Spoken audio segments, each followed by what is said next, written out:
계속해서 이방 나라를 향한 하나님의 심판과 또 예언에 대해서 우리가 함께 에스겔 말씀을 통해서 묵상하고 있습니다. 특별히 26장부터 28장까지는 이 두로에 대한 7개의 예언이 모아져 있습니다.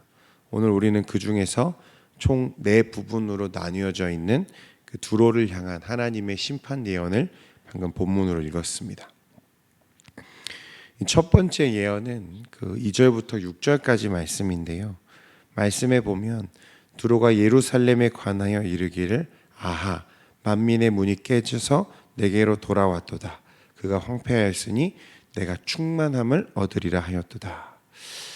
하나님이 두로를 심판하기를 원하시는데 그 이유가 무엇이냐면 예루살렘의 멸망을 보며 두로 사람들이 어떻게 합니까? 아하 좋아하며 그들은 예루살렘의 멸망을 자신들의 충만함, 번영의 기회로 보았다는 것입니다. 하나님은 그런 두로를 대적의 손에 멸망하게 하시는데 특히 5절과 6절에 보면 그들을 이방의 노략거리가 되게 하고 그의 딸들은 칼에 죽을 것이다 이렇게 말씀하십니다. 두로라고 하는 나라는요 원래 해안에서 약 600에서 700m 멀리 떨어져 있지 않은 그러나 섬으로 이루어진 나라입니다. 그래서 섬의 남쪽과 북쪽에 좋은 항구를 가지고 있어서 본래 그 지중해 연안의 해상 무역을 독점하고 있던 나라였습니다. 그러다 보니 이 부가 많이 축적되어 있어서요 크게 번성했던 나라 중에 하나입니다. 구약 성경 가운데 이 언급되는 이 두로에 관련된 내용들을 살펴보면 이 두로라고 하는 나라와 이스라엘 사이가 그렇게 나쁘지 않았습니다. 사무엘하 5장 11절에 보면 두로 왕 히람이라는 사람이 나오는데요. 이 다윗과 매우 협력적인 관계, 정치적인 관계를 맺어왔던 것을 우리가 기억합니다. 이런 관계가 솔로몬의 때까지 이어지는데요. 그래서 성전을 건축할 때 이 솔로몬에게 기술자와 자재를 공급하는 것으로 등장하는 게 바로 이 두로입니다. 주전 9세기에 와서는요, 이 두로와 시돈의 왕 엣발이라는 사람이 북왕국, 북이스라엘이죠. 그 오므리와 동맹을 맺고 그의 딸을 이 오므리의 아들 아합에게 아내로 줍니다. 누군지 잘 아시죠? 이 누굽니까? 아합의 아내로 누구죠? 이세벨. 희대의 양녀로 알려져 있는 이세벨이 바로 이 두로와 시돈의 딸이죠. 물론 이스라엘 역사와 하나님께 이 죄를 지었고 오늘 이 심판의 대상이 되지만 정치 외교적으로는 사실 이스라엘과 그렇게 원한될 만한 사실은 원만한 관계를 유지했던 그 두로였습니다. 그런데 이 두로가 이스라엘이 패망하자 뭐라고 말합니까? 그 기회를 잡아서 자신들의 정치적인 입장을 견고히 하고 해상 무역뿐만 아니라 이 정치 외교적인 당시 중동 지역의 패권에 그들도 도전하고 싶은 야욕이 있었다는 것입니다. 이어지는 말씀들을 보면 이 두로를 향한 이 하나님의 심판과 예언입니다. 7절부터의 말씀을 보면 주 여호와께서 이같이 말씀하셨느니라 내가 왕들 중에 왕 곧 바벨론의 느부갓네살 왕으로 하여금 북쪽으로 말과 병거와 기병과 군대와 백성의 큰 무리를 거느리고 와서 두로를 치게 할 때에 그가 들에 있는 너의 딸들을 칼로 죽이고 너를 치려고 사다리를 세우며 토성을 쌓으며 방패를 갖출 것이며 이 굉장히 자세한 표현들로 이 바벨론의 침공과 그 침략에 대해서 기록하고 있습니다. 말씀들을 보면 그 공세가 이 공격이 얼마나 거친지 또 어떻게 얼마나 전면적으로 그것이 일어나는지를 잘 알 수 있죠. 모든 병력과 모든 무기를 총동원해서 그야말로 총력을 다해 무너뜨리겠다 하나님 말씀하십니다. 실제로 역사상 보면요 이 바벨론의 느부갓네살 왕이요 이 두로를 함락시키기 위해서 13년이라는 시간 동안 전쟁을 했습니다. 물론 이후에 전쟁에 지친 이 두로가 항복하면서 그 바벨론이 그들을 침략하지는 않고 돌아가지만 그 13년이라는 시간 동안 두로에게 남은 것은 오직 이 파괴의 흔적들밖에 없었다는 거예요. 그들의 무너짐이 얼마나 처참했는지 말씀해 보면 그 주변 국가들이 이 두로를 보고 두려워서 떨었다 이렇게 말씀합니다. 사실 두로의 멸망을 보고 이 바벨론의 강력함과 그 공격에 대해서 두려워했다 이렇게 표현할 수 있죠. 우리 15절부터 17절까지 말씀인데요, 같이 한번 읽어보겠습니다. 시작. 주 여호와께서 이같이 두로에 대하여 말씀하시되 내가 엎드러지는 소리에 모든 섬이 진동하지 아니하겠느냐. 곧 너희 가운데에 상한 자가 부르짖으며 죽임을 당할 때에라. 그때 바다의 모든 왕이 그 보좌에서 내려 조복을 벗으며 수놓은 옷을 버리고 떨림을 입듯 하고 땅에 앉아서 너로 말미암아 무시로 떨며 놀랄 것이며 그들이 너를 위하여 슬픈 노래를 불러 이르기를 항해자가 살았던 유명한 성읍이여 주민이 바다 가운데에 견고하였다. 해변의 모든 주민을 두렵게 하였더니 어찌 그리 멸망하였는고. 지중해 해상 무역을 독점하고 사실 이스라엘은 바벨론에 18개월 정도 만에 이렇게 함락되거든요. 그런데 13년이라는 이 시간 동안 이 바벨론과의 전쟁을 벌였던, 그리고 그 전에는 이 아수르의 이 강성했던 아수르의 공격을 버텨냈던 이 두로가 이 하나님의 그 심판과 하나님의 그 침략, 복수하심으로 인해서 멸망하는 것들을 보니까 주변 국가들이 이것을 볼 때 어떻겠습니까? 뭐라고 생각했냐면, 야, 저 두로만큼은 무너지지 않을 거야. 야, 저 두로만큼은 사라지지 않을 거야. 사람들이 그렇게 생각했다는 거예요. 그런데 그런 두로가 점차 이 바벨론의 공격에 무너져 가고 그것들 쌓여져 있던 부요함들이 사라져 가고 민낯이 드러나기 시작하자 이 열방들, 그것을 바라보고 있는 주변 국가들이 두려워 떨기 시작했다는 것입니다.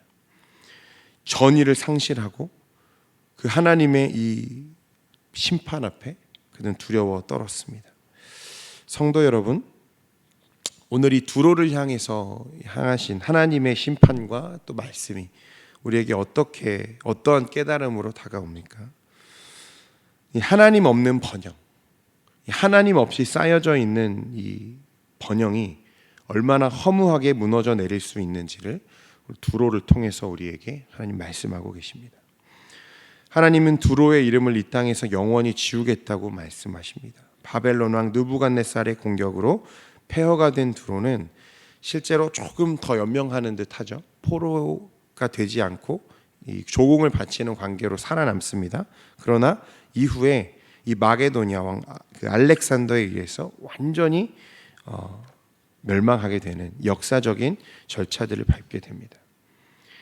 존재 자체가 남지 않았기 때문에 회복의 가능성이 전혀 없는 완전한 파멸이었습니다.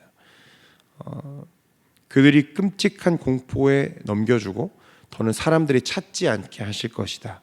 하나님은 그렇게 두로를 향한 영원한 심판을 선언하십니다. 주 안에 사랑하는 성도 여러분, 두로는 이 세상의 화려함을 반영하는 듯 번영과 그 위세를 떨치던 민족이었습니다. 거대한 불을 기반으로 멋진 건물과 아름다운 도시, 든든한 요새를 축성했습니다. 심지어 그 거대하고 강력했던 아수르조차도 그들을 정복하지 못했기 때문에 자신들을 세상의 중심으로 여기며 교만했던 두로였어요. 그러나 하나님이 바벨론을 보내시고 그 이후에 모든 민족들을 통해서 두로를 침략하게 하시고 무너뜨리실 때 그 견고한 성읍들, 그 화려한 성읍들, 그리고 쌓여있던 그 부요함들이 그들의 생명을 담보해 주지 못했다는 것입니다. 그 화려했던 두로가 결국에는 맨 바위를 드러내고 그물이나 말리는 곳으로 전락해 버렸습니다. 성도 여러분, 이 세상 사람들 화려해 보이죠. 부요해 보입니다. 그러나 그 모든 것들은 한순간 있다 사라질 허상과 같은 것입니다. 이 세상 사람들은 그 사라질 것들을 위해서 인생을 얼마나 허비하며 살고 있습니까? 그들이 자랑하는 부요함도 견고함도 성읍도 하나님이 한번 훅 불면 모두 사라질 것과 같은 허상과 같다는 것입니다. 오늘 이 두로를 향해서 하나님이 우리에게 무엇을 말씀하시는가? 우리가 참으로 의지하고 붙잡아야 할 것이 무엇인지를 우리가 알아야 할 것입니다. 이 세상의 영원한 것은, 이 세상의 유일한 가치는 오직 한 분 하나님밖에 없음을 기억하시기 바랍니다. 성도 여러분, 그렇다고 해서 우리가 가난해도 괜찮다, 없이 살아도 괜찮다, 그렇게 말씀드리는 게 아닙니다. 믿는 자나 믿지 않는 자나 공기가 필요하고 햇빛이 필요한 것처럼 물질은 누구에게나 필요한 거예요. 그러나 우리가 염려하는 것은 그런 것이 아닙니다. 그것을 의지하지 말라는 거예요. 그것에 목적을 두지 말라는 것입니다. 우리의 소망은 세상의 저 사람들과 달라야 합니다. 우리의 기쁨과 삶의 목적은 세상 사람들이 추구하는 저것들과 달라야 한다는 거예요. 나의 부유함, 견고한 성읍, 그것들을 의지하고 그것들을 목적 삼아 인생을 살아가는 게 아니라 하나님이 나의 기쁨이시요, 하나님이 나의 삶의 목적이요, 하나님을 기쁘시게 하는 것이 내 삶의 목적인 것을 잊지 말고 하나님 안에서 기쁨을 누리는 저와 여러분 되기를 소원합니다. 오늘 이 두로의 번영함이 하루아침에 무너져 내리는 것들을 볼 때에 우리가 무엇에 우리의 인생을 드리고 또 하나님을 기쁘시게 할 수 있는지 고민하는 저와 여러분 되기를 소원합니다. 기도하겠습니다. 하나님 우리 아버지 감사합니다. 오늘도 이 새벽에 주의 말씀을 붙잡고 나온 우리 모든 성도들 가운데 하나님을 의지하고 이 세상에 유일하신 또 영원하신 그 하나님의 나라, 하나님의 가치를 붙잡고 살아가는 우리 모두가 될 수 있도록 주님 인도하여 주시옵소서. 하나님, 그러나 세상 살아갈 때에 우리에게 필요한 물질이 있고 필요한 것들이 있는 것 주님이 아십니다. 하나님, 우리가 주님과 의지하고 주님과 동행할 때 주여 우리의 필요를 채우시며 우리의 삶에 하나님으로 말미암은 하나님 안에서 누리는 번영과 기쁨이 가득할 수 있도록 인도하여 주옵소서. 그러나 하루아침에 사라질 그 세상의 번영함을 추구했던 두로와 같지 않게 하시고 하나님의 나라, 하나님의 백성으로서 또 기쁨 가운데 하나님의 충만함을 누리며 살아가는 우리 모두가 될 수 있도록 은혜 베풀어 주옵소서. 오늘도 하나님 앞에 간절한 기도의 제목을 가지고 이 자리를 찾은 주의 성도들이 있습니다. 질병으로, 가난으로, 여러 가지 문제로 하나님 앞에 나아가 기도하는 우리 성도들의 간구를 주님 흠양하여 주시고 하나님 응답하여 주셔서 오늘도 주님 안에 동행하며 기쁨을 누리며 살아갈 수 있도록 주여 붙잡아 주시옵소서. 우리의 연약함을 아십니다. 주님, 우리를 도우시고 동행하여 주옵소서. 우리가 기도하며 나아갈 때에 하나도 땅에 떨어지지 않고 하나님 앞에 응답되는 놀라운 시간 될 수 있도록 주님 은혜 내려 주시옵소서. 예수님의 이름으로 기도합니다. 아멘. 지금은